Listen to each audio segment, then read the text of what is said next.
Burtel and Asif Sheikh opened the innings. Kushal Burtel looked in really prime touch while he was out there in the middle, got a few boundaries through the offside, was exquisite in his stroke play and was middling and timing the ball really well. And so did Asif Sheikh, hit a few beautiful shots in that cover region. But it was the disciplined bowling of UAE that came to the fore in the first 10 overs. It was Khuzaima bin Tanveer who struck first while the boundaries kept coming. Kushal Burtel was outstanding while he was there in the middle.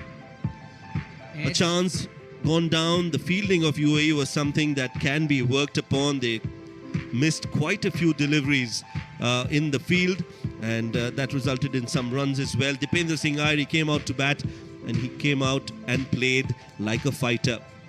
Was there in the middle overs, built partnerships between the other batters of Nepal as well, but he kept on losing partners from the other end. And while we did see some promise from Bashir Ahmed, it was Dipendra Singh Airi who stayed there right till the end, looking to build partnerships with his other partners and trying to get Nepal to a decent score.